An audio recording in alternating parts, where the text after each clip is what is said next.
안녕하십니까. 찐시황의 레몬리서치 김민수입니다. 네. 오늘 토요일 저녁에 또 어김없이 훅 하고 찾아 들어오는 저희 찐시와 한 주 만에 또 코너 이름이 바뀌었습니다. 매번 바뀌네요. 이러고 보니까요. 이럴 거면 왜 임 대표님은 자꾸 코너 이름을 제가 알아서 하라고 하셨는지 다 본인의 생각이 있으시면서 결국은 임 대표님 의도대로 찐시황으로 돌아왔습니다. 다음 주에 또 이름 바뀔 수도 있습니다. 네. 일단 한 주 동안 얼마나 많이 마음고생하시고 한 주 동안 얼마나 많이 힘드셨습니까? 이런 어려운 장세에서 그래도 시장은 고개를 막 들어대려고 열심히 시도를 하는데 미국 시장이 안 도와주는 이런 상황들. 근데 과거에 보게 되면 미국 시장이 오히려 탄탄하게 움직이면서 한국 시장이 못 간다라고 했던 이 정반대의 결과가 나오기 시작하다 보니까 참 어디에 포인트를 맞춰야 되나. 그래서 며칠 저희 추세 갇혔다고 하더라도 미국 시장이 흔들리면 저희는 어김없이 그냥 또 따라서 흔들릴 수밖에 없는 이런 더티한 운명. 이게 지금 시장이 벌어지는 현상이 아닌가 싶습니다. 그래서 아마 요즘 보게 되면은 또 각종 유튜브도 그렇고 또 즐겨보시는 채널에서도 그렇고 항상 사람들이 앞으로 이렇게 된다. 대한민국 시장 여기가 바닥이다. 아니면 아니다. 이제 시작해서 다시 미국 시장을 하락하다 보니까 국내 시장도 따라간다. 각종 뷰가 180도 극과 극으로 바뀌는 가운데 이제는 하다 못해 이럴 때는 그냥 다 팽개치고 쉬는 게 정답이다. 별 얘기가 난무하고 있는 상황들입니다. 그래서 여기서 저까지 어떻게 된다. 이제 다 다른 거 필요 없습니다. 이렇게 말씀드리는 것도 참 의미가 없는 것 같고요. 이런 시장에서 예측을 해봐야 무슨 소용이 있겠습니까? 다 틀리는데. 그리고 또 예측하게 되면 그게 맞는다는 보장도 없으면서 그 중에 막 다 던지죠. 그 중에 내가 맞았다. 환호해 주세요. 이렇게 나온 게 이게 정답이겠습니까? 그래서 예측은 이제 저희는 저는 안 하겠습니다. 다들 예측한다고 바쁘신데 저는 그런 거 예측보다 차라리 예측은 종목과 섹터로 그것도 예측이네요. 그래서 일단 오늘은 이제 시장 흐름들 쭉 보면서 그러니까 저희가 포인트를 거기 맞추겠습니다. 예측하는 것보다 이럴 때 어떻게 대응을 해야 될 것인가라고 하는 실질적인 좀 도움이 될 수 있을 만한 그런 쪽으로. 그럼 그 전에 도움이 안 됐었나요? 그것도 아니죠. 어느 정도 좀 플랜을 짜실 수 있을 만한 대응으로 말씀을 드리겠습니다. 보통 주식이 예측의 아트라고 하죠. 예측이 핵심이고. 근데 그랬다가 틀리면은 그 몫은 고스란히 본인한테 전해지는데 제가 보기엔 예측도 중요하겠지만 예측 한 51% 대응 49% 이렇게 나가는 게 맞지 않나 싶어서 이제는 하다 못 맞추니까 별짓을 다 하는구나. 괜찮습니다. 그냥 시장의 흐름을 맞춰가는 게 저희 본연의 임무고, 그러니까 보통 살아남아야 다음을 기약할 수 있고, 그리고 또 어디 베팅을 했다가 실패를 해도 인정을 하고 약간 좀 뒤로 물러선 다음에 이쪽이 아닌가 봐 그러면 저쪽 산인가 봐 그러면 저쪽으로 갈 수 있는 이런 용기도 주식할 때는 가장 필요하지 않나라는 생각 때문에 이런저런 얘기 시작하면서 말씀드리는데 그 사이에 5분이 지났습니다. 진도 나가겠습니다. 그래서 가장 먼저 미국 시장 오늘 끝난 동향을 같이 살펴보게 되면요. 나스닥 시장입니다. 지금 보면은 참 오늘 또 아까 한 새벽에 미국 증시 확인하고는 깜짝 놀랐죠. 한 또 2% 빠지면서 아이고 또 국내 시장은 어떡하나라고 생각했는데 또 다행히도 살려는 드릴게 라고 하면서 또 맨날 살려만 줍니다. 좀 추세는 전혀 갖추지 못하고 있고요. 그래서 다우중심으로 보게 되면 거의 확 밀렸다가 지금 강보합권 정도로 끝났고요. 그리고 S&P 500은 지금 또 확 밀렸다가 또 박스권 지지권에 딱 들어오고 있고 S&P 500 기준으로 다우 기준으로 보니까 8주 연속 하락했다고 하네요. 그래서 본격적인 약세장 진입 이런 게 오늘 헤드라인이라고 보여지고 있는데 약세장 진입은 무슨 약세장 진입 약세장인 거 몰랐나요? 다 알고 있는데 거기서 이제 지금 선언을 해서 뭐 고맙다라고 할 필요도 없고요. 그래서 지금 나스닥 기준, 저희는 이제 나스닥을 많이 살펴야 되겠죠. 그래서 나스닥은 주봉상으로도 더 심하네요. 네, 이런 식으로 음봉이 벌써 몇 개입니까? 둘레, 여섯, 7개째 쫙 들어오다 보니까 참 어렵다. 근데 지금 주봉상으로는 지난번 나왔었던 좀 걸리는 마디대, 여기를 계속 테스트를 하고 있습니다. 밑으로 훅 들어간다고 하더라도. 그래서 거기서 저가가 더 많이 이탈되나, 이거를 바라보고 있는데, 일단은 뭐 좀 조절할 능력은 나오곤 있지만, 덜 빠지는 게 중요한 게 아니라 여기서 돌리는 게 중요하겠죠.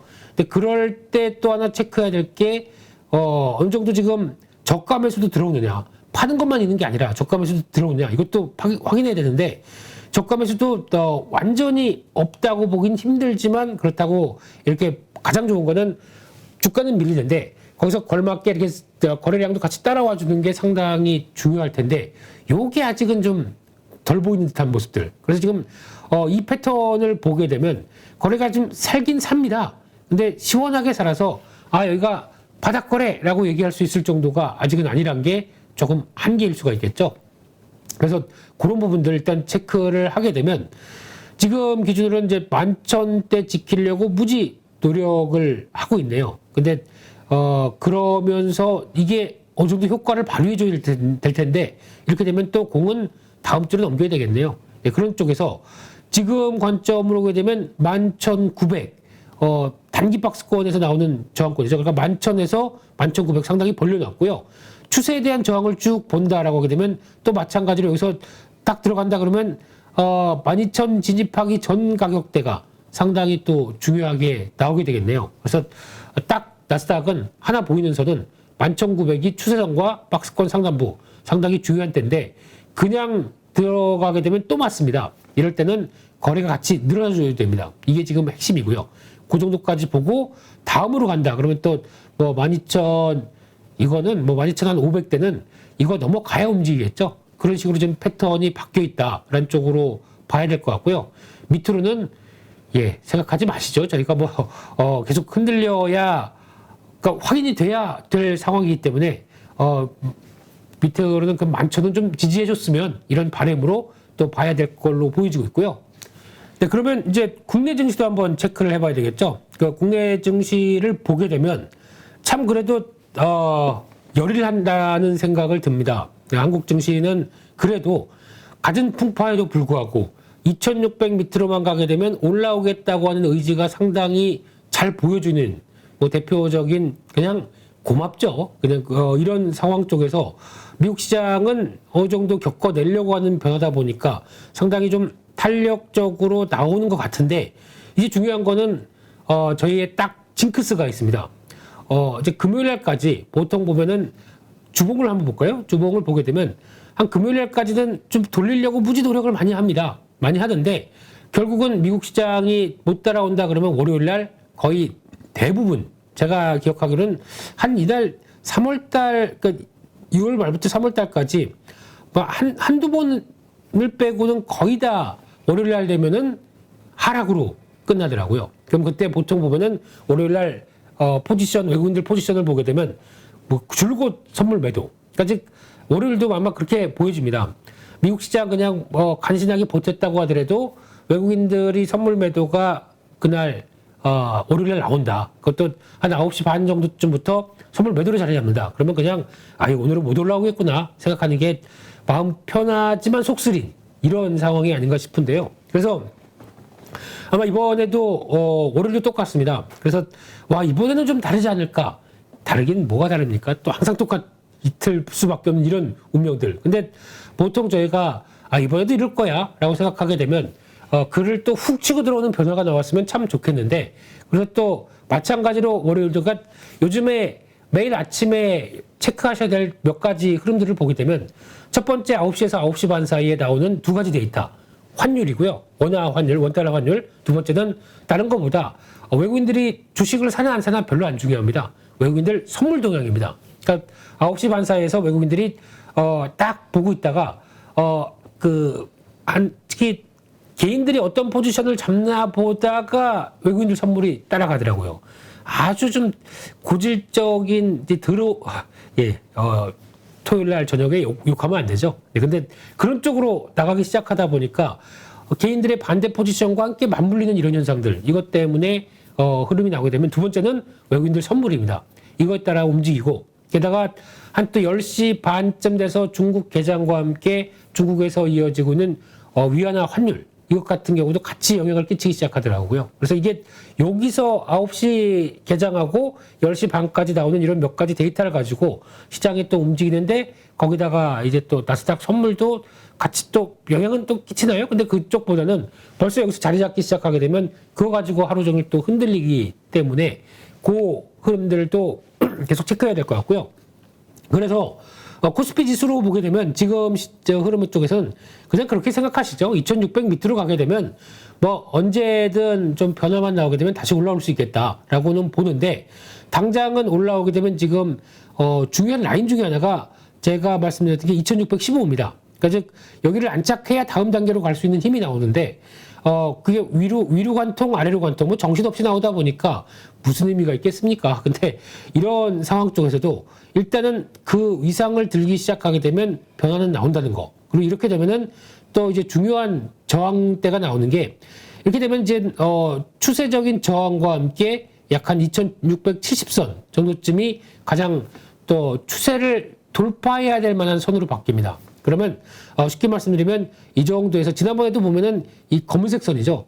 지난번에도 검은색 선 위쪽으로 추세 저항을 가져가려고 하다가 그냥 여의치 않다 보니까 쭉 빠집니다. 마찬가지로 이번에도 시도해서 안 빠지려고 한번 좀 전환시키려고 하다가 여의치 않으니까 밀려버리죠.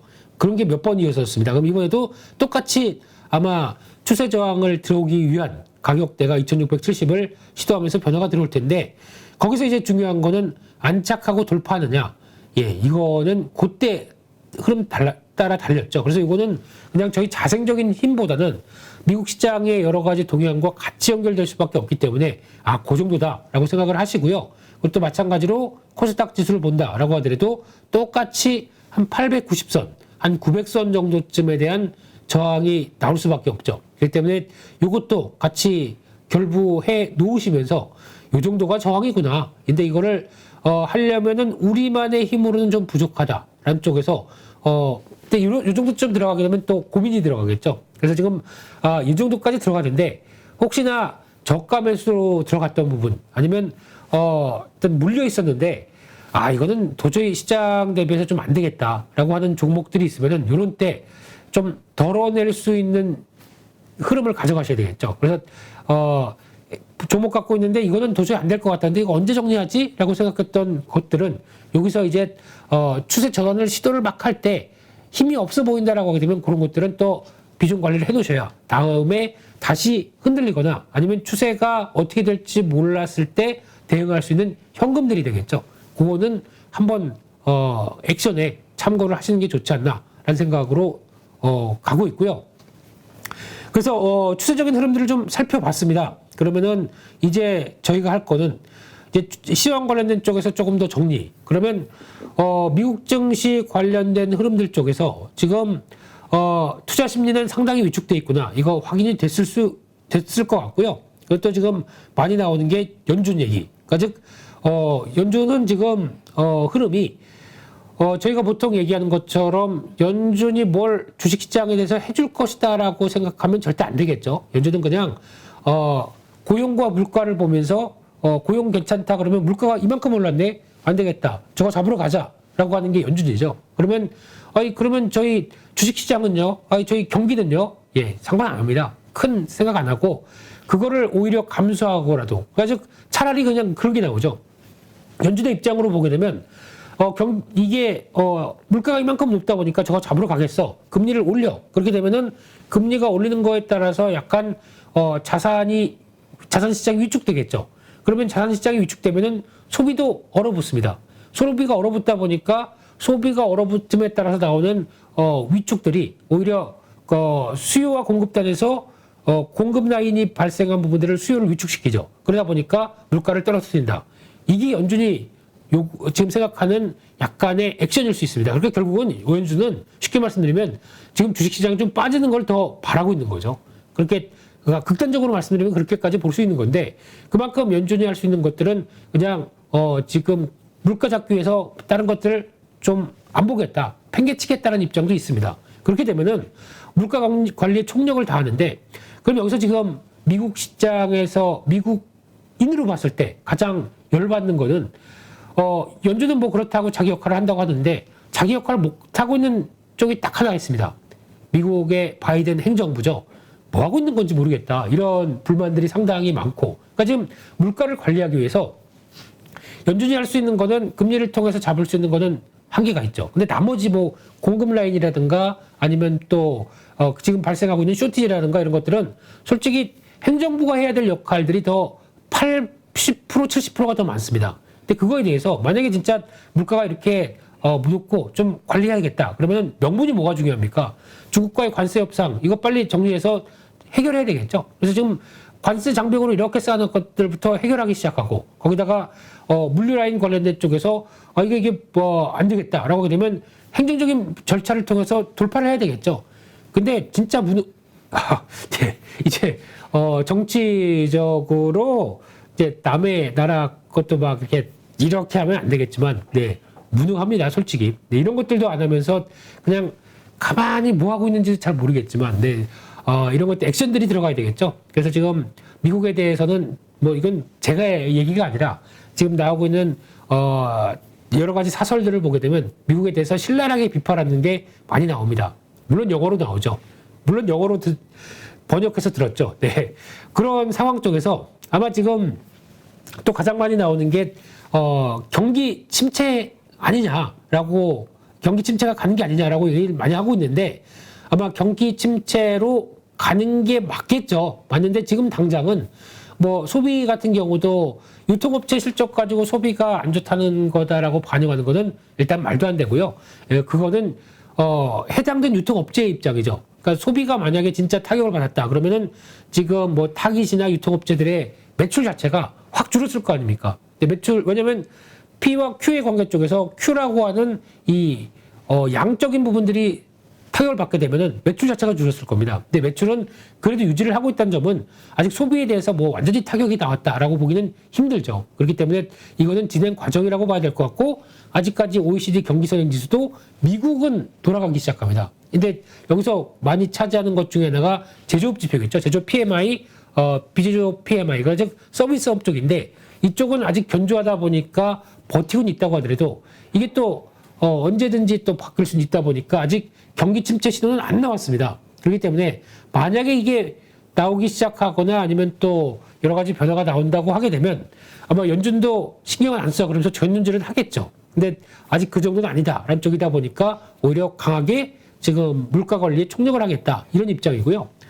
그렇게 최근에 보게 되면 달러화가 지금 고점을 찍고 104, 그러니까 달러 인덱스 기준으로 104, 이게 상당히 좀 의미 있는 상황들인데, 갑자기 이제 유로화가 막 또 강해지기 시작합니다. 왜냐면 우리도 7월 달부터 금리 인상할 거야 얘기를 하다 보니까 달러화의 독주가 약간 흔들리는 것 같은데 또 모릅니다. 달러화는 또 지금 나머지 국가들 다 보게 되면 안전한 데 있어? 생각 때문에 이제 달러화가 계속 부각을 받을 수 있기 때문에 지금 당장은 환율도, 원달러 환율도 좀 약간 안정을 받기 시작하죠. 그럼에도 불구하고 달러와 강세는 계속 또 체크해야 될 것 같고, 유가, 이제 보통 여기서 이제 유가가 너무 높기 때문에 인플레이션 압력이 심하다, 이게 유가는 좀 내려와야 된다라고 생각을 하시는데, 유가가 내려온다고 하더라도 이제 서서히 뭐 하루에 1%, 2%씩 해서 서서히 물가 압력을 낮추는 정도는 모르겠는데, 여기서 유가가 급락이 나온다, 제가 보기엔 시장의 충격입니다. 왜냐면 경기가 못 따라가다 보니까 수요가 못 따를 것 같아서 유가가 급락합니다. 이거는 주식시장의 좋은 시도가 아닙니다. 서서히 하락하고 서서히 올라가야 됩니다. 그래서 급하게 내려온 거는 경기단 관련된 쪽에 충격이 나왔다고 얘기할 수 있기 때문에 이건 좀 주의해야 될 것 같고요. 곡물 가격, 네, 이거 참 뭐라고 말씀드리긴 힘들겠지만 여전히 아마 상반기, 적어도 하반기 초입까지는 계속 영향을 끼칠 겁니다. 근데 반대로 밀 가격이나 곡물 가격들이 이렇게 올라가게 되면 어떤 현상이 나오게 되면 많은 사람들이 그러겠죠. 나는 농부야. 농부인데 지금 보니까 밀 가격이 저렇게 급등한데, 그러면 우리 지금 옥수수나 다른 거 심었는데 옥수수도 물론 올라가죠. 근데 밀이 이렇게 좋으면은 우리 밀로 다 몰아와서 밀 지금 많이 생산하자. 그러면 말을 많이 생산해서 차라리 이렇게 좋을 때 수확해서 팔면 더 작년보다 이 올라간 밀 가격 때문에 더 도움 아닐까? 그러면 나머지 때에서는 다 밀심어요. 그러니까 그게 무슨 얘기냐면 저희가 한번 그런 거 있었죠. 예전에 수박 파동, 뭐 양파 파동 뭐 이런 것들이 있었죠. 그때 좀 예측을 잘못해서 양파 가격이 급등한다. 그러면 그 다음에 어떤 현상이 나오냐면 다 양파만 심습니다. 그러면 그 다음 가격대는 폭락하죠. 수박도 마찬가지고 한때 뭐 수박 때문에 폭등이 일어서 그럼 우리 다른 거 다 포기하고 수박 심을까? 그러면 수박은 가격이 또 그 다음에 급락하고 나머지 다른 야채들 뭐 참외가 폭등한다든가. 이게 사람이 쏠리는 게 사람의 심리가 그렇죠. 쏠리다 보면은 이런 현상들이 나오는 게 아닌가 생각이 들어서 그래서 그럴 수도 있겠다. 그래서 지금 저희가 뉴스만 보게 되면 밀가격 급등한 것 때문에 지금 거의 뭐 굶어 죽을 듯이 얘기를 하는데 또 현상은 그게 아닌 것 같습니다. 그렇기 때문에 그런 것도 한번 체크하시고요. 반대로 이제 구리 같은 비철 금속, 이게 그러니까 즉 경기를 얘기하는 대표적인 비철 금속이죠. 이런 것들은 가격이 오히려 밀리고 있다라고 하는 부분들은 같은 흐름이라고 하더라도, 그러니까 원래 달러화가 강세로 갈 때는 저희가 보통 알고 있듯이 이런 원자재 가격들은 약세로 가는 게 일반적입니다. 근데 이번엔 지금 그런 게 아니죠. 하지만 경기 신호가 발생을 하다 보니까 바로 꺾이는 쪽은 이제 구리 같은 이런 비철 금속 관련된 쪽인데 또 여기서도 다 같은 게 아니죠. 오히려 2차 전지 소재로 들어가는 쪽의 니켈이라든가 뭐 코발트 이런 쪽은 여전히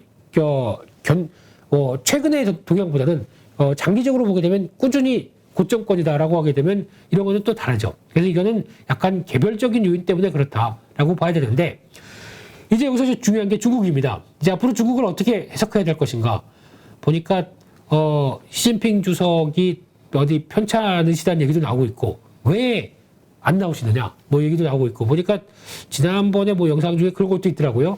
뭘 좀 다리를 심하게 저신다라는 느낌도 나는 뭐 이런 거 분석하는 것도 있고 그러다 보니까 중국 시진핑 주석 편찮으시고 러시아의 푸틴 대통령은 회담하는데 이걸 이렇게 꽉 잡고 있었다고 한다고 하더라고요. 근데 이게 상당 뭐 또 암 얘기도 있고 그러다 보니까 지금 약간 좀 뭔가 또 얘기가 많이 신병에 대해서 얘기가 나오는데 이제 저희가 주식하다 보면 남의 나라 대통령 신병까지도 챙겨야 되는 이런 현상은 나오고 있지만 그보다 더 중요한 거는 중국이 이제 봉쇄에서 이제 풀리기 시작하겠죠. 이거 해결 못하면은 또 중국은 오히려 인민들의 반발. 그러니까 1인 1당이다 보니까 공산당은 인민들을 챙길 수밖에 없습니다. 그 심리가 완전히 뭐 바뀌게 되면은 어떻게 대처할 방법이 없다 보니까. 그러니까 여기서도 물론 이제 명분은 계속 끌고 가다 보니까 도저히 안 되다 보니까 이제 봉쇄가 풀리는 현상이 나오는데요. 그러다 보니까 이제 지난주 금요일 날 금리 인하가 들어갑니다. LPR이라고 하는 대출 우대 금리 0.15가 내려갔고요. 그러면서 이제 경기 부양 시도. 근데 지금 시진핑 주석이 전면에 나오지 못하다 보니까 이제 류호 부총리가 약간 경제통. 근데 이 두 분이 제가 뭐 다 아시는 것처럼 뭐 베이징 파별이죠. 이게 좀 다르신 분들입니다. 그래서 지금까지는 시진핑 주석의 힘이 막강해서 이 파벌이 지금 제가 뭐 무슨 뭐 태자당 뭐 이런 거에 눈알 이런 상황은 아니고요. 그냥 파벌이 다른데 지금은 경제가 좀 필요하다 보니까 시진핑 주석보다 이제 부총리가 더 떠오르고 있는 상황인데 이제 남의 나라 이제 당파 싸움까지도 생각해야 되는 이런 그래서 경기 부양이 조금 앞으로 다가오겠죠. 액션들이 어떻게 들어오냐 이게 상당히 중요할 것 같고 거기다가 위안화 동향은 계속 체크해야 될 것 같습니다. 만약에 이제 위안화 약세로만 가기 시작하게 되면 중국에서 약간 또 불거졌던 여러 가지 논란들, 이슈들이 계속 나올 수밖에 없겠죠. 그렇기 때문에 경기 부양을 또 한다고 하더라도 위안화를 자극할 수밖에 없기 때문에 또 본격적인 재정을 막 쏟아부으려고 할 수도 없고 하려고 하다 보니까 지방 정부들은 지금 두 발을 다 들었죠. 우리 돈 없다. 노머리. 중국어로 모르겠습니다. 노머니. 근데 왜냐면 지금 그 헝다 이슈 때문에 부동산 관련된 거 막 정리하고 이런 상황들인데 거기다가 다시 부동산 이슈 뭐 어떻게 좀 돌파하려고 하는데 이 코로나 때문에 다 봉쇄를 해버리면 손발이 다 묶였지 않습니까? 그러면 거기다가 세금이 거칠 수 있는 명분도 없는 상황 쪽에서 돈 쓰래요. 중앙정부에서. 그러면 할 수 있는 게 또 없죠. 그러다 상황이다 보니까 경기 부양은 약간 중앙정부가 끌고 공산당이 끌고 가야 될 이 상황들인데 이 부분에 대해서는 아직 해답을 어떻게 내릴지 물론 중국은 그 큰 나라의 핵심인 정부가 다 모든 걸 책임지고 밀고 가기 때문에 간다 하면 또 다 따라갑니다. 근데 이게 경기 부양의 얘기가 어떻게 나오는지는 지켜보시되 거기 따라서 이제 여러 가지 또 투자 아이디어도 찾아야 되겠지만 아직은 이제 풀리면서 뭔가 액션들이 나오는 거를 기대하는 수준 정도죠. 네, 그렇게 봐야 될 것 같고요. 그리고 마지막으로는 이제 어제 금요일 날 미국 시장보다도 한국 시장이 강해서 움직였던 여러 가지 모멘텀 중에 하나는 물론 한국 시장 혼자 움직였던 건 말도 안 됩니다만 아시아 시장이 전반적으로 다 강했죠. 그래서 중국부터 일본, 뭐 대만까지 다 강하다 보니까 나왔던 모멘텀들 그 흐름 가운데 한국 쪽은 또 특이한 게 바이든 대통령 방한 모멘텀이 좀 있죠. 지금도 이제 아침에 일어나서 커피 한잔 하시고 오늘의 일정을 또 생각하실 때가 됐는데 여기서 이제 중요한 거는 이게 방한 모멘텀이 가세가 돼서 만약에 금요일 날까지 좀 더 강했다라고 하게 되면 이제 오늘 이제 기업들 관련된 미팅 끝나고 일정 보고 또 일요일 날 출국할 때까지 나오는 여러 가지 일정을 다 이제 약간 선반영한 측면이 있었다라고 하게 되면 그 다음에는 오히려 소멸이겠죠. 그렇기 때문에 그 부분들이 어떤 결과물이 있었으면은 시장에 반영이 월요일날 되겠지만 특별하게 없었다 그러면 약간 좀 묵직할 수도 있는 변화가 나올 수 있겠죠. 이것도 한번 주의를 해야 될 걸로 보여지고 있고요. 그래서 미국 대통령이 방한한 가장 큰 일단 핵심은 미국의 안보 관련된 쿼드라든가 환태평양 경제 협력 관련된 이쪽이 이 두 회담이 가장 중요한 목적이었으면은 한국은 약간 들어와서 약간 쇼였겠죠. 특히 반도체 공장을 먼저 간다. 이거는 저희가 한국의 반도체가 최고 이렇게 뭐 어깨에 힘들어갈 게 아니라 미국 입장으로 그러니까 이번 방안 같은 경우는 우리 입장만 생각할 게 아니라 미국 입장으로 한번 생각해 보셔야 될 것 같습니다. 그러면은 미국은 바이든 대통령이 오면서 한국에 이런 반도체 봐라. 한 1970년, 74년 뭐 70년대에 들어와서 한 4, 50년 동안 전 세계 메모리 반도체 시장의 70%를 차지할 정도로 이렇게 커갔는데 우리도 이런 거 필요한 거 아니냐. 그러니까 지금 법안 계류돼 있는 거 R&D 특별지원법 이거 빨리 통과시켜 달라. 이게 가장 큰 또 어떤 변화겠죠. 여기다가 지금 뭐 삼성이 뭐 추가 투자나 이런 얘기는 아직은 뭐 보이는 상황들이 뭐 어제에 이어서 이제 오늘까지 또 여러 가지 얘기가 나올 수는 있겠지만 아직 그게 핵심은 아닌 거죠. 그렇기 때문에 그쪽도 마찬가지로 삼성이 또 추가로 미국에 어떤 결정을 한다, 투자에 대한 결정을 한다라고 하더라도 이게 그러면은 미국의 이득일까, 한국의 이득일까 이런 게 중요한 게 아니라 항상 외교와 기업들의 관계는 실리가 둘 다 있어야 됩니다. 그러니까 만약에 이제 반도체 같은 경우도 미국 입장 쪽에서는 우리 지역의 영내에 반도체 공장이 있어야 돼라고 하는 부분들. 이거 삼성 입장 쪽으로 가게 되면은 우리는 가장 대표적으로 직접 대응을 할 수 있다 보니까 이제 Q가 좀 더 늘어날 수 있는 부분들이 생기고요. 그러니까 좀 납품할 수 있는 부분들 그리고 거기다가 더 좋은 거는 비용들이죠. 수출 비용과 관련된 물류 비용부터 여러 가지를 아낄 수 있다 보니까 훨씬 더 물론 초기 투자는 강하죠. 근데 그 장기적으로 봤을 땐 그게 더 이득이겠다라고 하게 되면 거기에 야, 군사도 아니고 무슨 주둔입니까? 예, 거기에 공장을 세우는 것도 하나의 또 신뢰가 될 수 있는 거죠. 그렇기 때문에 이런 부분들 체크하는 게 더 중요할 것 같고요. 결론은 이번에 나왔던 바이든 방안과 관련된 모멘텀들은 결과물이 없다라고 하게 되면 그날 월요일날 바로 또 그냥 기대감 소멸 쪽으로 그냥 나올 겁니다. 이 부분은 한번 또 체크를 해야 될 걸로 보여지고 있고요.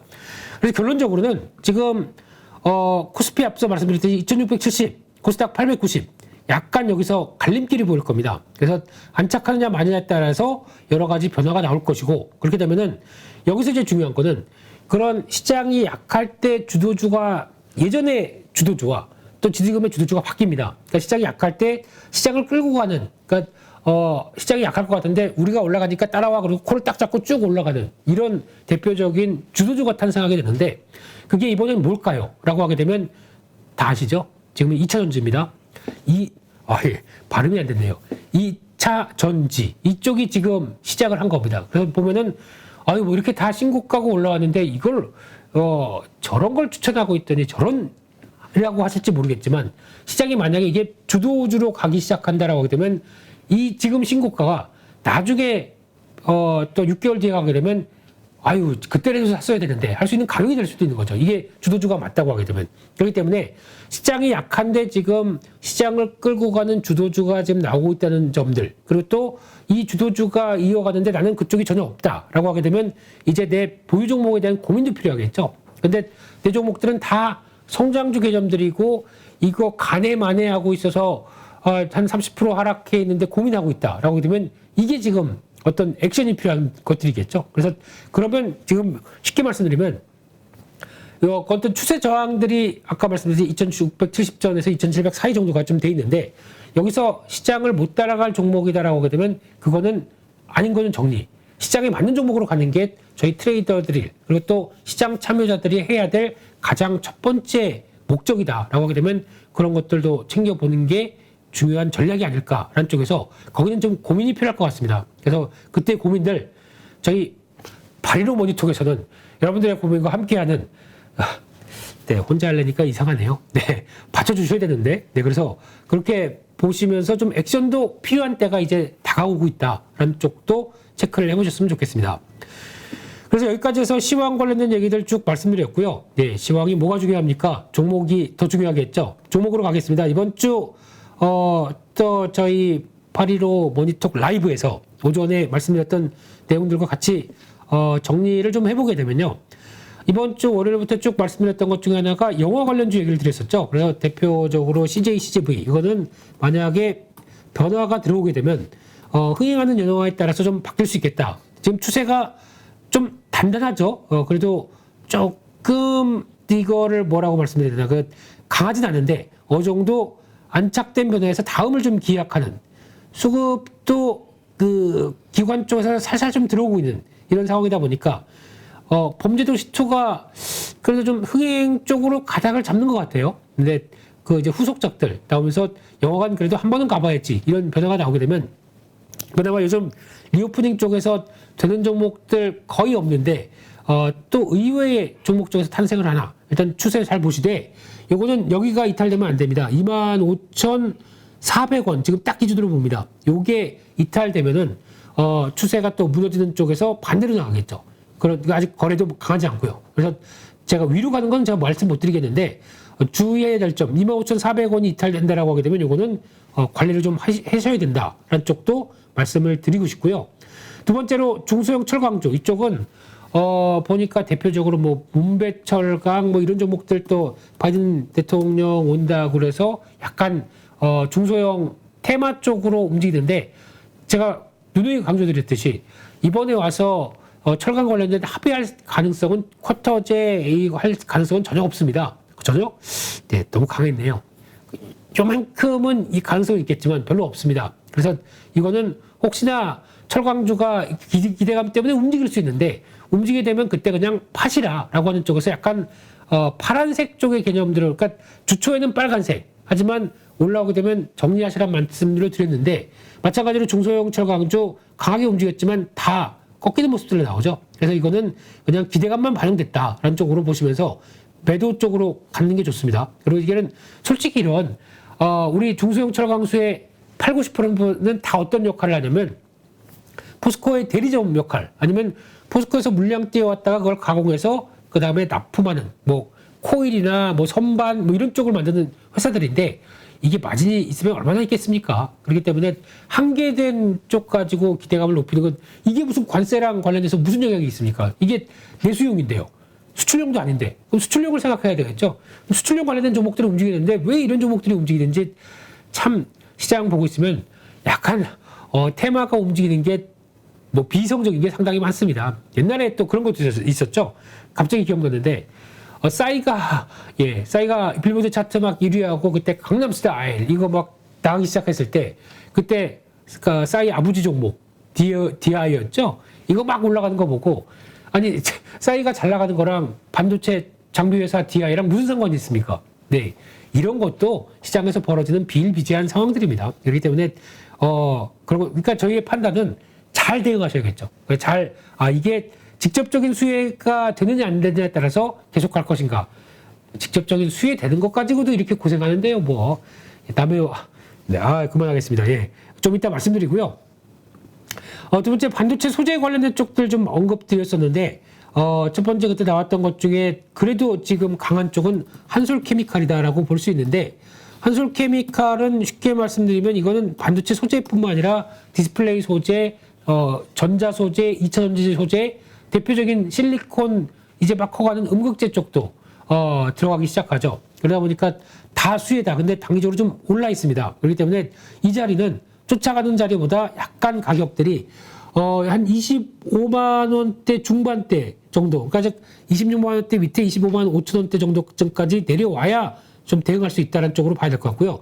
추세 상당히 좋습니다. 지금 거래가 딱 붙으면서 추세 전환을 시도하고 있는 대표적인 종목이거든요. 그만큼 그 전에 많이 밀렸죠. 많이 밀렸다가 이게 밀린 이유가 라텍스 때문에 밀렸습니다. 그러니까 효성 TNC처럼 라텍스 관련된 쪽 때문에 고생을 같이 하다가 가격이 쭉 밀리다 보니까. 근데 한솔케미칼이 주력이 그쪽이 아니죠. 영향을 받는다고 하더라도 나머지 품목들은 엄청 많습니다. 대표적인 반도체 소재 과산화수소부터 지금 나오고는 2차 전지 실리콘 음극재까지 다, 또 요즘에는 퀀텀닷 얘기도 나오기 시작하죠. 디스플레이 쪽에서 삼성이 또 OLED TV 들어가기 시작할 때 나올 수 있는 변화 생각하게 되면 여기도 발, 여기도 발, 여기도 발, 다 도발은 아니고요. 여기도 발, 여기도 풋, 네, 도발스러웠네요. 네, 그런 쪽으로 같이 갈 수 있기 때문에 그런 다양한 흐름들 나온다라고 되면 눌림목대 한번 사볼 수 있겠다라고 하는 대표적인 소재 회사다. 그래서 만약에 내가 소재 요즘이 인기래던데 반도체 소재 뭐 OLED 소재도 될 수 있고 이런 쪽에서 다 들어갈 수 있는 종합백화점이 어디냐? 이 회사입니다. 그렇기 때문에 관심은 꾸준히 가지셨으면 좋겠고요. 그리고 또 2차 전지 쪽 요거는 시간을 많이 할애해야 될 텐데, 예, 그래서 강조를 많이 드렸던 게 아마 이제 그날 목요일이었었죠.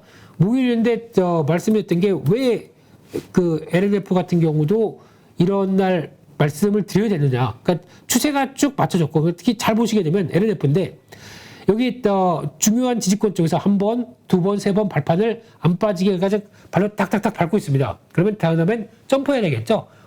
바닥 단단하네. 그 다음엔 점프. 이 과정이 나오는 요 패턴들이죠. 그래서 그런 가능성에서 정고점 때 진입한다고 하더라도 한번 슈팅이 나올 가능성이 높다는 쪽에서 LNF 말씀드렸고 나노 신소재 그런 관점에서 비슷하게 말씀드렸던 거죠. 근데 이거는 일단 양극재. 그러다 보니까 양음 전분이죠. 예. 양극재, 음극재, 전해질 분리막. 분전? 양음 분전? 뭐가 늘어날까요? 하여튼 그런 쪽에서 소재, 4대 소재 쪽에서 지금 대부분의 종목들이 이렇게 반응을 하고 있다. 그래서 양극재 대표주자, LNF, 저는 LNF를 제일 선호합니다. 이거는, 흔들리면 계속 사봐야 될 대표적인 섹터고, 그리고 또 거기다가, 어떤 2차 전지 메이커들이 계속 손을 내밀면서 장기 계약들이 나오기 시작하죠. 그렇게 되면은 LNF. 두 번째는, 원래는 시가총액은 이게 크고 원래 중요한 역할을 많이 했던 게 에코프로 BM이죠.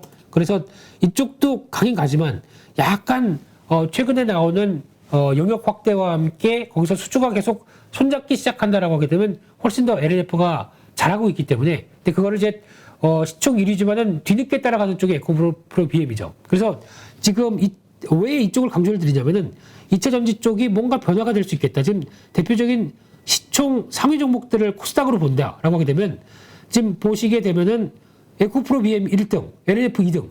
지금 저희가 과거에 한때 시총 10위 안에 거의 다 5개, 6개가 바이오 쪽이었습니다. 근데 바이오 쪽이 다 탈락했죠. 그리고 지금 이런 2차 전지 소재가 시총 1, 2위 정도로 들어올 정도라고 하게 되면 이게 지금 바뀌는 과정입니다. 게다가 볼까요? 첨보까지, 그리고 또 나머지는 동진세미캠까지 이렇게 들어오게 되면은 지금 이제 아마 제가 보기엔 동진세미캠이 이만큼 올라올 겁니다. 동진세미캠에 대한 재부각은 앞으로 계속 나올 겁니다. 그렇기 때문에 에코프로까지 뭐 이런 것들 들어온다 보게 되면 솔브레인 뭐 이런 쪽이 지금 소재 쪽이 지금 생각보다 시총 안쪽으로 쭉쭉쭉 들어오는 게 좀 많아집니다. 상대적으로 이런 게임 쪽은 시류에 안 맞다 그러면 좀 더 약간 흔들리겠죠. 흔들림이 나올 거고 오히려 이런 장비 쪽이나 나머지가 시총 상위 안쪽에 변화가 들어온다는 얘기는 그만큼 시장의 트렌드가 바뀐다는 얘기겠죠. 그래서 지금 한때 셀트리온 계열들은 지금 처지고 있고 오히려 HLB 같은 게 또 부각을 받고 있고 뭐 이런 현상들이 나온다라는 거는 시총의 변화는 주도주 트렌드의 변화를 같이 감지를 하시면서 보셔야 됩니다. 그래서 그거는 그렇게 나온다라고 되면 2차 전지에 대한 주도주 가능성이 높아지고 있다라는 쪽으로 바라보시는 게 맞다고 봐야 될 것 같고요. 그런 쪽에서 정리를 하게 되면 양극재 대표적인 게 앞서 말씀드렸듯이 에코프로비엠 LNF 또 하나 지금 떠오르는 게 코스모 신소재입니다. 이쪽도 투자를 많이 해서 우리도 따라갈래 라고 하는 입장이다 보니까 거기서 한번 급하게 올라왔고 지금 기준은 조정받고 다시 시도를 하고 있는데 수급이 약간 기관 중심으로만 나오다 보니까 좀 한계는 있겠죠. 근데 지금 그러면 여기서 가장 중요한 거는 수주를 통해서 영역을 확대하는지 확인하는 거 이것도 상당히 중요하거든요. 이거 한번 체크를 해보시고요.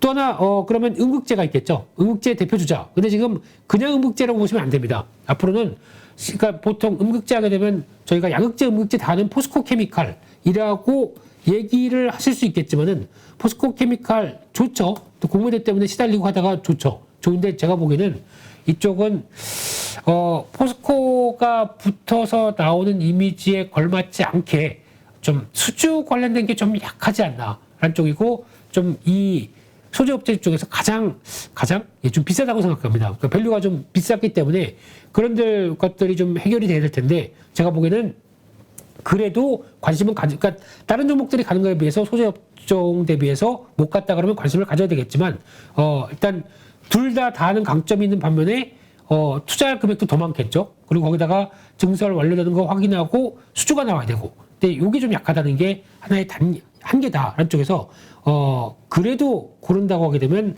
앞서 말씀드렸던 일단 탑픽은 많이 올랐지만 LNF다. 그러니까 많이 올랐지만 다시 흔들렸을 때 자리를 차지해보자라고 하는 게 맞을 것 같고요. 두 번째 실리콘 음극재입니다. 그러니까 음극재 쪽에서도 앞으로 대세는 실리콘 음극재가 갈 수밖에 없습니다. 그래서 양극재는 주행거리, 음극재는 수명이나 또 고속 충전 이런 쪽으로 약간 질적인 부분을 보완하는 거죠. 그러다 보니까 음극재가 많이 쓰이는데 그 중에서 가장 성능이 좋게 갈 수밖에 없는 실리콘 음극재로 다 바뀔 겁니다. 그 회사들이 첫 번째 대주전자재료, 한솔케미칼, SKC. 근데 나노 신소재가 많이 움직였던 거는 여기서 쓰는 게 CNT 도전제지 않습니까? 그래서 실리콘 음극재를 감싸기 위해서 도전하고 있습니다. CNT가 도전하고 있어요. 그래서 이거를 보완하기 위한 가장 핵심적인 쪽이다 보니까 이게 부각을 받는 거고, 근데 거의 독보적인 기술을 CNT, 즉 탄소 나노튜브를 통해서 갖고 있다 보니까 나노신 소재가 부각을 받는 거죠. 아무 회사도 안 하고 있습니다. 그러다 보니까 근데 하고 있는데 벌써 성과 내고 있는 회사가 나노신 소재밖에 없죠. 그래서 이렇게 부각을 받는 거고, 그러다 보면은 거기서 나오고는 대주전자재료부터 한솔케미칼 또 들어가네요. 얘는 여기저기 다 들어가네요. 또 SKC 그리고 하나가 포함이 안 돼 있는데 그 중에 하나가 여기 동진세미캠이죠. 동진세미캠도 여기 들어가기 시작합니다. 지금 같이 영향을 캠이네요. 캠인데요. 네, 하고 있는 역할들이 있겠죠. 그래서 요거까지 동진세미캠도 지금 움직이는 변화 주목을 계속 하고 있는데 보게 되면은 추세 흐름들 나쁘지 않고 근데 간헐적으로 그러니까 이게 추세가 맞춰가기 위해서 여러 가지 변화가 근데 과거에 한번 이때 주가가 강했을 때 나왔던 게 약간 수급적인 이슈 그때 횡령한 금액 가지고 이거 샀다 그래서 또 말이 많았던 대표적인 종목이었지 않습니까? 그것 때문에 많이 위축되는데 하고 있는 거 상당히 많고 성과 나올 수 있는 거 많은데 대표적으로 반도체 쪽에 포토레지스트리 강광액 관련된 쪽에서는 또 강자고 또 EUV 쪽으로 들어가서 여러 가지 성과 내고 있는 것도 있는데 알아보려고 전화하게 되면은 또 전화 안 받습니다. 예. 안 받는 게 아니라 바쁘대요. 네. 그러면서 약간 좀 알고 싶은 거를 잘 못 알게 만드는 대표적인 회사.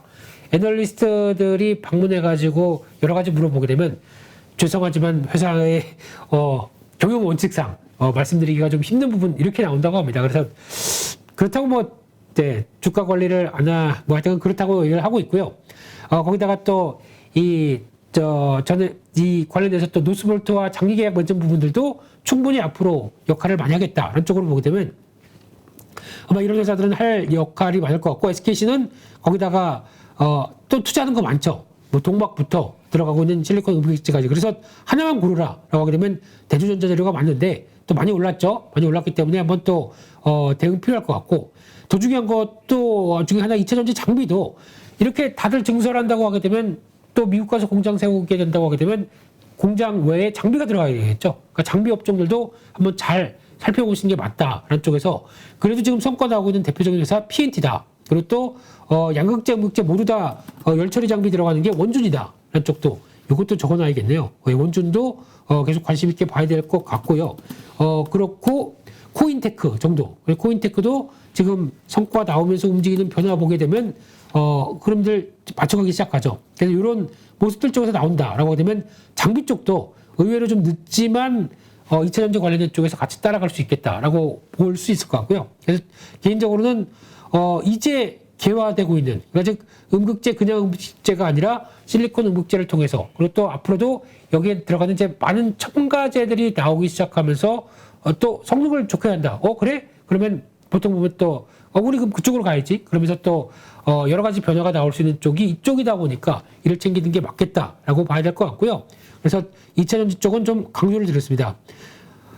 주가가 저렇게 올라가니까 너가 열을 내지라고 얘기하실 수 있을 겁니다. 네, 주가가 올라서 이렇게 열을 냅니다. 근데 중요한 거는 이제 이런 시장이 그런 걸 다 공감하고 그쪽으로 쏠린다라고 하게 되면 단기적으로는 부담이 될 수 있습니다. 많이 올랐기 때문에. 그러면 저게 주된 섹터가 된다라고 생각하게 되면 이거를 여기서 그래서 공격적으로 앞으로 더 갈 것 같아서 사는 게 아니라 이런 추세를 만들고 약간 눌림목이 나오기 시작한다. 그러면 저희 타겟 대상이겠죠. 근데 만약에 눌림목이나 조정이 크게 안 나오지 않고 이게 계속하기 시작한다라고 되면 이게 주도주가 맞습니다. 그러면은 내가 거기를 못 따라간다고 하더라도, 너무 비싸서 못 따라간다고 하더라도 저희가 이제 스터디를 해야 될 거는 2차전지 섹터가 이렇게 가게 되면은 그럼 좀 덜 간 거 없을까? 2차전지 문의를 갖고 있는데 좀 덜 간 종목들이 없을까? 보통 이제 만약에 2차전지 주변을 싸고 있는 캔이라고 그러죠. 이런 쪽의 종목들이 같은 경우도 이번에 보게 되면 혹시 뭐 TCC 스틸 이런 것들도 하나의 같은 변화겠죠. 이런 것들도 보게 되면 주가 갖다가 눌림목 들고 있습니다. 근데 이것도 어떻게 보면은 그러니까 주변을 외관을 감싼다고 하더라도 마진이 그렇게 높을지 안 높을지 모르겠지만 그 관련된 쪽에 대표적으로 이제 뭐 니켈 관련된 합금 쪽이 올랐다고 하더라도 이거 오른 것만큼 가격은 정가할 능력은 있지 않습니까? 그러면 그렇게 나온다든가, 또 하나 2차전지 재료 쪽에서 뭐 테이펙스라든가 이런 것들도 어떻게 보면은 재료 쪽인데 같이 성장할 수밖에 없는 쪽이겠죠. 그러니까 2차전지 붙이는 접착 테이프 같은 경우 이 소재 쪽도 마찬가지고요. 그래서 이런 쪽도 계속 아이디어를 확장해 나가면 되죠. 그래서 이런 쪽으로도 확장이 필요하다라고 하게 되면 앞으로 2차전지가 움직이는 대세 나오고 거기서 계속 저희는 아이디어 맞춰서 이왕이면 시장에 맞춰서 따라갈 수 있는 종목들로 구성을 해놔야 서바이브, N 플러스 알파 수익. 근데 제가 영어를 자꾸 쓰니까 댓글이 그런 게 달리더라고요. 대표님, 영어 발음 안 좋아요. 이렇게 나오더라고요. 예. 안 좋은 거 압니다. 예. 근데 뭔가 플러스 알파가 이렇게라도 영어를 좀 쓰면서 해야 저 사람이 뭔 얘기를 하나 싶어서 뭔가 좀 환기가 되게 쉽게 이제 환기시켜야 되겠네요. 네. 1시간마다 환기시켜야 되겠죠? 네. 그래서 이런 쪽으로 말씀드리고 싶고요. 종목적으로 또 얘기 드렸던 종목들 좀 체크해 보게 되면 일단 문제의 남해화학. 네. 또 많이들 문의하실 것 같고 그러다 보니까 좀 그런 좀 상황이긴 한데, 네. 다시 한번 잠깐 체크해 보겠습니다. 이 남해화학을 볼 때 가장 이제 화나고 답답하고 짜증나는 일 중에 하나는 이제 보통 보게 되면은 분기 실적을 본다라고 이게 또 안 나오죠. 네, 이거 아직 업데이트가 안 됐네요. 그러니까 보통 보면 연간 실적으로 보게 되면 과거에도 뭐 200억대 후반대 뭐 200억이 안 될 때 이렇게 나오다가 이번 1분기에만 영업이익이 460억인가 나왔습니다.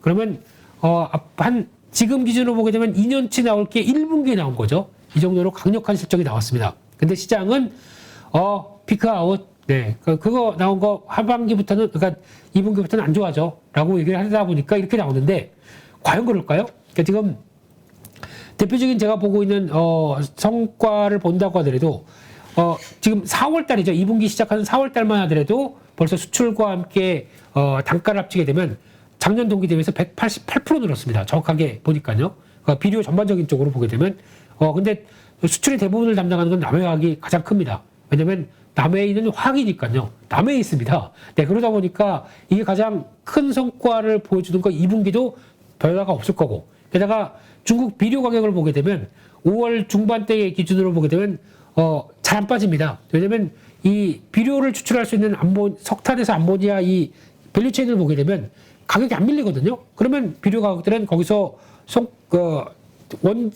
원자재가 그 정도라 보니까 한 단계 더 레벨업이 돼 있어요. 비료 가격은. 그러면 우리나라 쪽도 비료 가격들의 모멘텀, 물론 농민들을 위해서 농협이 수매할 때 이거를 안정적으로 하기 위해서 그만큼 안 쳐준다고 하더라도 여기는 문제가 아니라 다음 문제는 수출할 때 쪽은 이걸 그대로 반영해서 수출을 해버리거든요. 그러면 비료 같은 경우는 아마 종자나 종묘죠. 예, 종자나 파종, 그러니까 씨 같은 경우, 그리고 또 농약 같은 경우는 1분기가 성수기입니다. 그래서 2분기부터 피크아웃 인정합니다. 근데 비료 쪽은 아닙니다. 1분기, 2분기, 그리고 또 동남아 같은 경우는 이게 이모작이 가능한 나라들이 많지 않습니까? 그러면은 비료는 수요가 꾸준해요. 그러다 보니까 아마 피크는 1분기, 2분기가 이제 성수기라고 한다고 하더라도 하반기는 그래도 여전히 유지가 됩니다. 그러면은 많이 그렇게 심각하게 어떤 피크아웃 소리가 나올 정도로 나오진 않는다고 하더라도, 그러니까 피크아웃이 1분기가 아니라 2분기까지도 연결될 수 있는 그 흐름이 나오는데 시장은 이렇게 반응합니다. 예, 피크아웃. 그러니까 이렇게 실적 잘 나오면 실적 잘 나오고 끝. 2분기부터는 아니야라고 보는데 개인적으로는 2분기도 맞는데 라는 생각이 드는데 좀 안타깝죠. 그래서 결국에는 저희 선택의 문제가 들어옵니다. 저도 그렇고요. 그러면 내가 분석한 게 맞으니까 에이 몰라. 나의 고집대로 밀고 나가. 나는 분석을 시장 대비 잘하는 사람이니까 라고 하면서 시장을 잊고 그냥 갈 것이냐, 아니면 시장은 피크아웃 그러다 보니까 거기에 맞춰서 갈 것이냐. 여기서 이제 문제가 발생합니다. 근데 제가 이렇게 심지가 곱고 눈치 안 보고 정도의 길을 가는 사람입니다.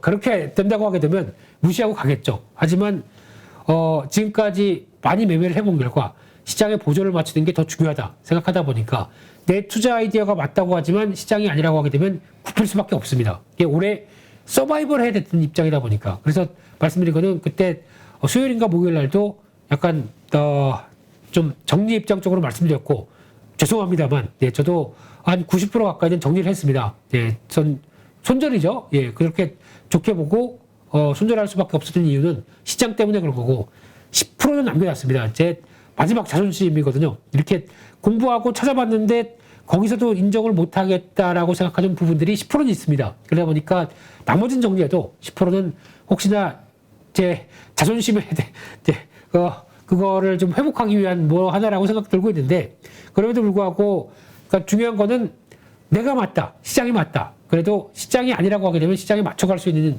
용기, 그것도 하나의 또 중요한 단서가 아닐까 싶기 때문에 이런 것도 좀 혹시나 같이 또 대응하셨다가 손해를 보신 분들이 좀 죄송하고요. 그렇지만은 맞춰가야 됩니다. 그래서 어쩔 수가 없을 거고, 그래도 맞춰갈 수 있을 만한 많은 또 투자 아이디어들은 저희 8.15 모니터 라이브에서 계속 말씀드릴 수 있기 때문에 혹시나 그래도 반전의 계기는 충분히 마련할 수 있다고 생각 들고 있고요.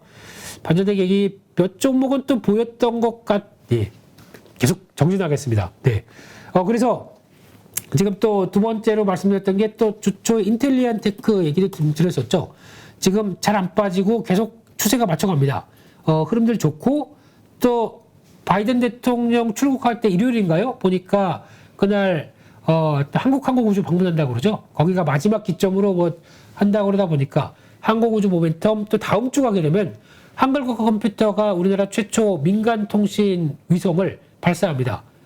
그 캘리포니아에서 발사하고요. 그리고 또 6월 15일 날 가면은 거기다가 나오는 누리호 2차 발사가 있죠. 그러다 보니까 이런 여러 가지 이슈 쪽에서 항공우주 쪽, 한국항공우주도 차트 나쁘지 않습니다. 이거 지금 안 빠져요. 고점에서 안 빠지고 계속 버티고 있다는 얘기는 물량 조절하고 다음 레벨업 시키겠다는 얘기 아닙니까? 이런 거는 아마 이 항공우주 방산 쪽에서 한 종목을 고른다. 제가 보기엔 이게 가장 탑픽일 것 같고요. 뭐 LIG 넥스원 얘기하시는 분들도 계는데 제가 보기엔 이거는 수주 때문에 움직였던 어떤 폭이 좀 커요. 그렇기 때문에 저는 한국항공우주가 제일 추세적으로도 단단하다라고 생각 들고 있기 때문에 큰 악재 없으면 이런 쪽이 계속 강하겠다는 쪽이고, 거기다가 앞으로의 성과를 기대한다. 그러면 인텔리안테크도 꾸준하게 수준화하면서 변화가 나올 수 있습니다. 그래서 지금 이쪽은 항상 체크해야 될 거 81,000원 이탈한다.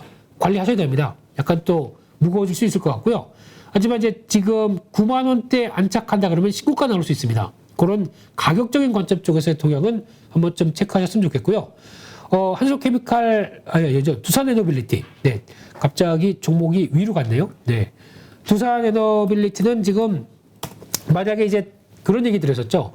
지금까지는 뭐 보성파워텍, 한신기계, 에너토크 이런 원자력 쪽에서 좀 작은 종목이 갔다고 하게 되면 지금부터 움직이게 되면은 이런 큰 종목이 가야 된다. 그래서 지금부터는 두산에너빌리티나 한전기술 이런 쪽으로 바라보는 게 더 맞겠다라는 쪽에서 아이디어를 접근하고 있는데 좀 추세는 갖추기 되게 복잡합니다. 근데 중요한 거는 딱 시세 중심 요 라인이죠. 요 라인 쪽에서 위냐 아래냐에 따라서 많이 움직인다고 하더라도 결국에는 그 안쪽에서 버텨내고 추세적으로 움직인다라고 하게 되면 단단하게 갈 가능성이 높습니다. 그래서 두산에너빌리티도 그런 과정을 보여주고 있고요. 밀렸다가 왔다 갔다 한다고 하더라도 여기에 맞추고 움직인다라고 하게 되면 아마 조금 더 단단해질 수 있지 않을까. 그래서 아마 지금 기준으로 보게 되면은 두산에너빌리티는 19,000원 딱 보니까 이날 시가죠. 네. 19,000 아이고 잘 안 보이네요. 예. 500원 보겠습니다. 19,500원. 그리고 또 지금 한전기술은 보니까 요 갭이죠. 74,500원. 이 정도만 단단하게 지지한다고 하게 되면 추세가 조금 더 우상향으로 갈 수 있겠다는 쪽에서 원전 관련된 쪽에 대한 변화 체크하셨으면 좋겠고요. 또 뭐 SK하이닉스도 나온 김에 또 수급 좋다라고 하면서 말씀드렸는데 이거는 딱 갈림길입니다. 쉽게 말씀드리면 이 추세적인 저항에서 막 벗어나려고 시도를 하고 있죠. 이것뿐만 아니라 지금 보게 되면 삼성전자도 마찬가지고요. 삼성전자도 지금 추세적인 저항에서 딱 버티면서 어디로 갈까 고민하고 있는 단계입니다. 근데 월요일은 또 밑으로 시작하겠죠. 근데 이거를 돌파해야 이 위쪽에서 이 검은색 선 위쪽에서 있어야 탄력이 붙습니다. 지금까지 삼성전자가 검은색 선을 위쪽으로 간 적을 살짝 간 적 외에 한 번도 없습니다. 지금 이때가 2월 달이죠.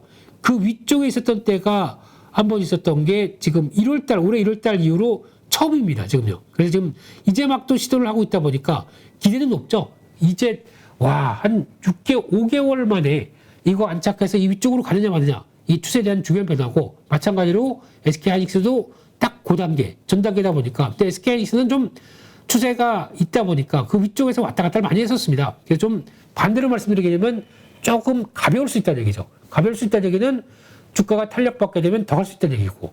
그래서 지금 딱 고민인 자리입니다. 그래서 그 부분 쪽에서 일단은 뭐 기대를 해보겠죠. 근데 이거는 지금 107,000원대는 거의 뭐 계속 지지하고 움직이다 보니까 만약에 관리를 해야 되겠다라고 하게 되면 107,000원대가 거래가 증가하면서 이탈된다. 그거는 관리 좀 해야 되겠죠. 근데 아직까지는 기대가 조만큼 더 있는 종목이다라고 봐야 될 것 같고요. 그 밖에 요 대웅제약 말씀드렸죠. 패턴 나쁘지 않은데 이게 보니까 대웅제약이 그러니까 요런 자리들이죠. 요 정도쯤까지 보게 되면 버티고 뭔가 있어 보여라고 하는데 지금 딱 보게 되면은 거기서 아직 한계를 보이고 있습니다. 지금 약간 무거워지고 있어요. 그래서 지금 기점으로 보게 되면은 수급도 아직 그때 들어왔던 거 좀 정체되고 있죠. 그래서 결론적으로 보게 되면 제가 그때 말씀드릴 때도 요 안쪽에서 그래서 검은색 선 안쪽이 지지를 받고 움직여야 될 대표적인 자리인데 거기가 이탈된다라고 하게 되면 약 한 16만 원 또한 지금 기준으로는 한 3,000원 정도 되겠네요.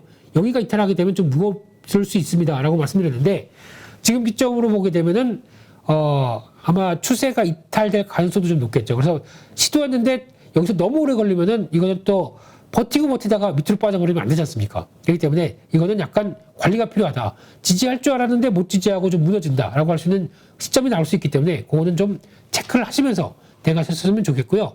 가장 중요한 거는 지금 기준으로 한 16만 3천원대를 발판 삼아서 딱 전환돼야 되겠죠. 그렇기 때문에 이거 확인하는 게 중요하다라고 보고 싶고요. 명신산업 얘기도 드렸었네요. 그래도 차량 경쟁과 관련된 쪽에서 그래도 좀 뭔가 1분기 실적이 흑자로 나오고 그러면서 고생 많이 했었죠. 그동안 많이 하다가 이제 나오기 시작하는 변화 생각하게 되면 혹시나 이제 추세 전환과 함께 그동안에 보여줬던 이제 올해 한 900억대 영업이익을 예상하더라고요. 그러면 이제 본격적으로 전기차 쪽에서 쭉쭉 나가주는 이제 매출과 함께 성과가 반영되는 시점이겠죠. 그러면 작년 대비해서 거의 영업이익 2배 이런 수준까지 나온다라고 하게 되면 기대감이 높을 수 있기 때문에 많이 하락한 만큼 변화를 좀 기대하는 이런 쪽이다라는 쪽에서 언급드렸는데 최근에 추석 돌파할 때 거래 들어가는 거 괜찮지만 딱 하나 여기입니다.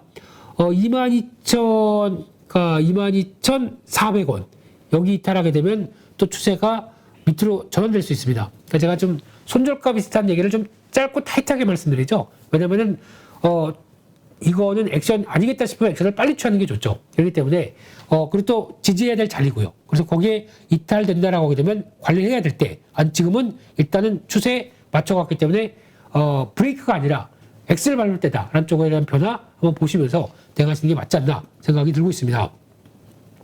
그래서 이번 주 말씀드렸던 내용들 쭉 말씀드리면서 가장 강조드렸던 거는 2차 전지였죠. 예, 그리고 또 종목들 섹터를 이렇게 점검하는 이유는 저희 임 대표님이 시켜서가 아니라 그거는 명분.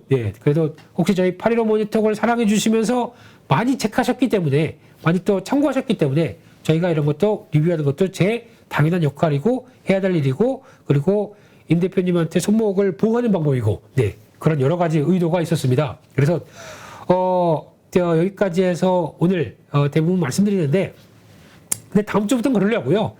다음 주부터는 이제 시장에 대해서 너무 예측하려고 들지 말고요. 그렇다고 주식 같은 경우는 지금 비중 같은 경우는 돈이 저점 매수 아무리 불러일으켜 봐야 지금 다 물려 있고 거기다가 나올 현금도 없고 금리도 올라가고 이런 상황 쪽에서 저점 매수만 중요한 게 아니라 여기서 이제 같이 물려 있다고 하더라도 물린 안쪽에서 정리할 거 덜어내고 또 웬만하면 시장에 맞춘 섹터 쪽으로 가고 이게 저희가 할 일이 아닌가 싶기 때문에 이런 변화가 나올 때를 대응을 하는 영역 쪽으로 계속 포커스를 맞추면서 말씀을 드려야 시장에 맞는 전략 그리고 또 아무리 저희가 지금 2600에서 앞으로 2300, 2400 간다. 폭락을 조심해라. 앞으로 3000은 한두 달 내로 8월달, 9월달 간다. 급등을 이제 준비해라. 이게 저희가 무슨 도움이 되겠습니까? 지금 시점에서. 그러니까 다 노이즈라고 생각하고 있고요. 저희는 지금 시점에서 그거보다 더 중요한 시장이 어떤 식으로 갈 개연성이 있으면 거기서 맞춰갈 수 있는 섹터나 종목 쪽으로 더 포커스를 맞출 수 있는 쪽으로 하는 게 제가 더 그러다 보니까 남의 화학도 반성 이런 얘기는 나올 수 있겠지만 그래도 실패는 있을지언정 꺾이지는 않습니다. 거기서 좀 손해 본다고 하더라도 다음 쪽에서 또 성과를 낼 수 있는 게 주식시장의 또 하나의 생리고 계속 맞춰가야 되겠죠. 시장이 움직이는 쪽에 그러려고 하기 위해서는 힘들어도 저처럼 실없이 그냥 웃고 다니고요. 그래도 어지러운 장세에서도 저 자신을 딱 세우려고 하는 노력이 제일 중요하지 않나. 사족이 너무 많습니다. 빨리 끝내겠습니다. 그래서 이번 주 어지러운 장세에서 고생 많이 하셨고요. 다음 주도 어지러운 장세에서 고생 많이 하실 겁니다. 그럴 때도 저희가 멘탈 관리 잘 하시고 혹시나 조금 대응이 잘 안 되셨다고 하더라도 대응을 할 수 있을 만한 충분한 뱃살? 마음가짐, 그리고 또 그에 따른 나의 또 어느 정도의 관리, 이게 제일 중요하지 않나 싶고요. 그리고 또 그런 것 같습니다. 시장이 하다가 꼬이고 잘 안 된다 싶으면은 그냥 덮으세요. 덮고 잘하는 거는 산책 갔다 오시면서 뭐 좋아하세요? 맛있는 거 그냥 솔직히 계좌에서 2만 원 빼다가 맛있는 거 먹고 한다고 하더라도 별 티 안 납니다. 2만 원 빼는 건요. 그래서 빼서 그냥 인출해서 그냥 기분 좀 전환하고 오랜만에 쇼핑몰 가서 좀 사람들은 뭐 하고 다니나 이런 것도 하고 오시고 그날 그냥 계좌 안 보시고 대응하시는 것도 또 하나의 방법인 것 같습니다. 그렇게 되면은 또 와서 이제 시장 정리하느라고 계좌 딱 열어보게 되면 2만 원이 아깝죠. 그럴 수도 있습니다만 그거보다 내 멘탈을 관리하는 게 얼마나 중요한가 이게 제일 시장에 살아남는 핵심인 것 같고요. 안 되는 날은 또 안 되는 날도 있다 생각하시면서 좀 더 가볍게 그리고 또 계좌는 무겁게 그렇게 대응하시는 게 맞지 않나 싶습니다. 그래서 오늘 항상 토요일 날 저녁 8시에 이렇게 참여해 주시는 여러분들이 저는 챔피언, 참 멋지시고요. 항상 여러분들이 있어서 제가 존재하는 것 같습니다. 이거는 사회자 멘트인데, 그래서 많이 아껴주셔서 감사드리고요. 이번 주, 그리고 다음 주도 저희 8.15 모니톡은 시장에 맞출 수 있게 여러 가지 전략과 투자 아이디어를 갖고 오겠습니다. 네. 많이 사랑해 주시고요. 아껴주셨으면 좋겠습니다. 네. 오늘 준비한 내용들 여기까지 해서 말씀드리고요. 또 다음 주에 또 화이팅하는 입장으로, 화이팅하는 모습으로 찾아뵙도록 하겠습니다. 감사합니다. 약 4억을 투자해서 한 1억 정도 수익이 나고 주식 선물로 해서 한 1억 정도 수익이 난 계좌입니다. 그래서 저 20년 노하우를 벤치마킹 하는 것이 고수익하는 길이라 저는 생각하고 있습니다. 네, 이번에 8.15 캠퍼스에서 정말 특별한 교육 프로그램을 준비했습니다.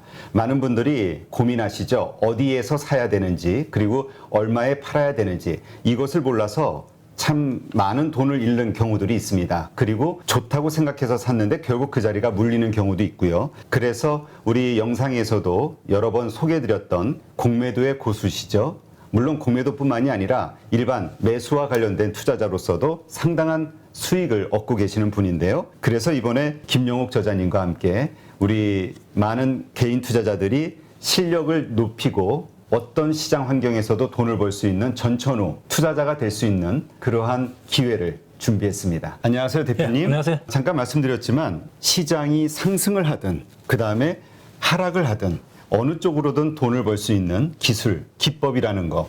네, 이거가 상당히 우리 개인 투자자들에게는 매력적인 포인트가 아닐까 생각이 돼서 이번에 정말 삼고초려해서 모셨는데요. 최근에 성적이 어떠신지 여쭤봐도 될까요? 저는 전업 투자자이기 때문에 그냥 월 단위로 손실 난 달이 거의 없다시피 합니다. 그래서 꾸준하게 수익을 내고 있습니다. 최근에 제가 공매도에 대해서 주간 동화하고 대담을 했는데 거기에 그 계좌 인증을 하라 해서 제가 계좌 인증을 한 계좌가 2개가 있습니다. 그것을 자료로 첨부하겠습니다. 자, 여기 계좌 보면 하나는 CFD 계좌 약 4억을 투자해서 한 1억 정도 수익이 나고 주식 선물로 해서 한 1억 정도 수익이 난 계좌입니다. 아, 네. 그럼 2월 달에만 2억 정도의 수익을 올리셨다. 예, 대표적으로 이제 공매도 자리를 잘 잡으면은 그렇게 수익이 난다는 것을 제가 보여준 거죠. 그래서 정말 시장이 떨어지거나 혹은 상승하거나 양쪽에서 이제 돈을 벌 수 있는 그런 기법을 가지고 계시기 때문에 상당히 특별하다. 저도 그렇게 생각이 되는데요. 공매도와 일반적인 우리 주식 투자 이 양쪽을 다 같이 하는 투자를 하고 계시는 건가요? 지금 현재도? 예, 저는 지금 매수와 매도, 공매도를 다 반반 정도 합니다. 손흥민 축구 선수가 축구를 잘하는 이유가 왼발, 오른발 사용하기 때문에 축구를 잘합니다. 제가 좀 주식의 차트를 잘 보는 이유도 공매도를 오래 했기 때문에 매도 자리가 정확하게 보입니다. 왜냐하면 저는 매도 포지션을 하기 때문에. 반대로 또 매수 자리도 잘 보입니다. 결국 공매도와 매수는 제가 다음에 기회가 되면 설명하겠지만은 밀접한 연관이 있습니다. 그래서 일반 투자자들도 쉽게 배우면은 성률이 한 90% 정도 나올 수 있도록 교육을 할 수 있습니다. 공매도를 활용해서 오히려 사야 되는 자리들을 알 수 있는 거잖아요. 네, 이러한 것과 관련된 기법들은 어떤 것들이 있나요? 간단하게 4가지 기법을 저도 실제 매매를 해서 이제 검증한 기법인데 강남 나이트 기법이라고 우리 땅은 강남이 최고 좋잖아요. 그렇죠. 차트상에서도 그런 강남 자리가 성률이 한 80%, 90% 오는 자리가 있고 신고가 자리. 네. 또 하나는 급락에서 턴, 그 다음에 윗꼬리 거래 극강 기법이라고 4가지 기법을 통해서 매수로서는 충분히 개인들이 수익을 낼 수 있습니다. 또 공매도 자리는 2군데, 저점에서 공매도 자리, 고점에서 공매도 자리 2군데만 배우더라도 충분히 개인들도 적용해서 수익을 낼 수가 있습니다. 네. 네. 그런데 많은 분들이 또 오해하실 수 있는 게 공매도에 대해서는 워낙 이미지가 안 좋기 때문에 그러니까 개인 투자자들이 희생을 그 외국인과 기관의 어떤 불공정한 공매도로 인해서 희생을 받는다라고 생각을 하는 피해의식을 가지고 있는 분들도 있거든요.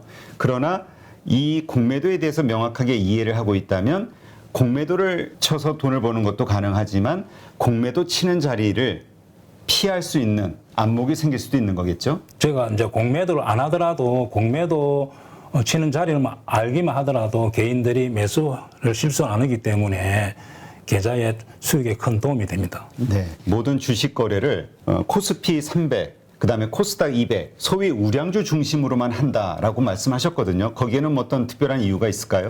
예, 제가 이제 20년 동안 전업 투자하면서 개별 종목, 이제 테마주와 잡주들을 매매하다 보니까 럭비공처럼 어떻게 튈지를 예측을 할 수가 없습니다. 그래서 운에 맡기는 매매를 많이 했다는 거죠. 네. 그래서 우리가 개인 투자자들이 그런 매매를 많이 해서 어떤 경우는 수익 났다가 손실 났다가 그 결과를 알 수가 없기 때문에 손실이 많이 납니다. 따라서 우량주 위주로 하다 보면은 예측이 가능합니다. 네. 이 차트상에서 상승 차트가 보이고 하락 차트가 보인다는 거죠. 그래서 코스피 300, 코스닥 200, 즉 500 종목 이내에서만 주로 매매를 하기도 하고 교본에 교육할 예정입니다. 수강생들이 등록을 하게 되면 VOD 강의를 들으면서 그 다음에 월 2회 우리 저자님과 실시간 소통을 하면서 배워나가게 되는데 그 기간 몇 개월 정도 배우면은 우리가 그래도 이 교육 과정을 마무리하게 될까요? 저랑 단기 교육을 받고 저 매매하는 거와 여러분들 매매했던 교육생들 같이 피드백을 받아야만 실력이 좋아지고 결과가 좋게 나온다 봅니다. 그래서 한 12개월 정도 교육을 마치면은 회원들의 한 90% 정도가 수익을 날 수 있도록 그런 교육생을 제가 만들고 싶습니다. 이 영상을 통해서 우리 8.15 캠퍼스에서 진행하는 김용옥 저자님의 투자 기법을 배우려고 관심을 가지신 분들, 이런 분들에게 마지막으로 한 말씀 하신다면 어떤 말씀이 있을까요? 자, 주식을 어렵게 배우려고 하지 마시고 고수의 기법을 벤처마킹 하는 것이 시간과 경제적으로 전략이 됩니다. 그래서 저 20년 노하우를 벤치마킹 하는 것이 고수에 가는 길이라 저는 생각하고 있습니다.